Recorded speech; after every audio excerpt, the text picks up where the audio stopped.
Okay, now we're going to talk about the calendar itself. It will default to the calendar whenever you log into the admin side. You can look at a day view, a week view, a month view, or a timeline. Quite honestly, the week view is probably 95% of what people use. The other thing you need to know is we can set the parameters of time to be whatever increments you want. Just let us know.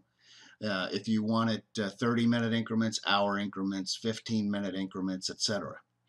Also, you can view it as a full 24 hours if that's relevant to your business, or just view it at the hours that you've designated that the service providers work. You'll also notice that there are different colors designating the different service providers, which are in the managed service provider area. The two things I want to talk about are how do appointments get in there and what can we do once they're in there. Um, Appointments get in there obviously when people book. And there's an available time for a consumer to book. It will dynamically put that in there and block it off.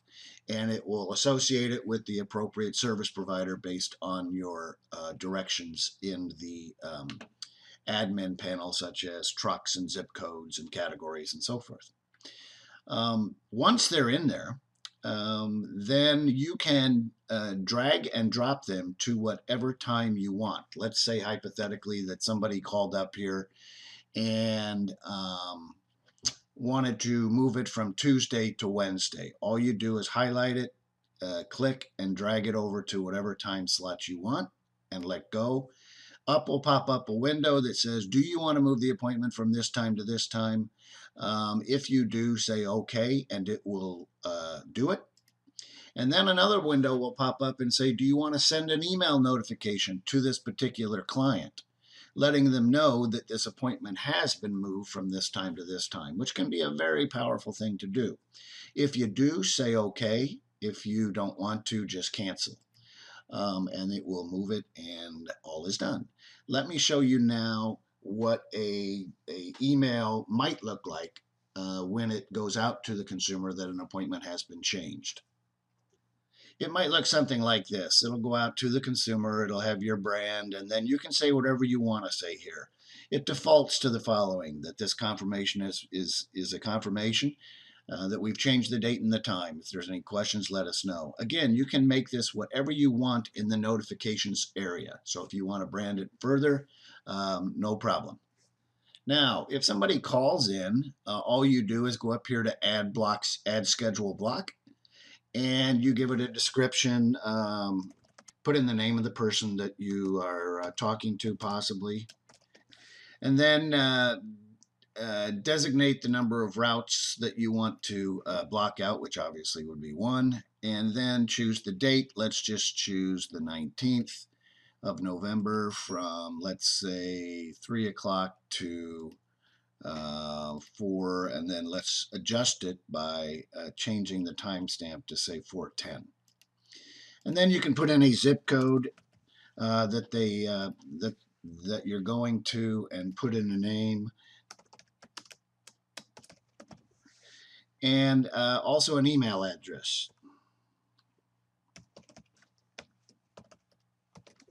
And then the reason you want to do that is so that if you do change it, then it will have an email address to fire out the change. And then just save it. And once you save it, you'll see it displayed right here. You can drag and expand the amount of time if you want by holding down these little arrows right here, and it will pop up and act as if you're moving that appointment as well. Now you can also delete it by clicking on the delete button, and it'll say, are you sure you want to deactivate this appointment? It basically deactivates it. And if you say OK, then it will be gone. So that's about it for the appointment calendar. They either get put in by Fiddlebug or you manually enter them.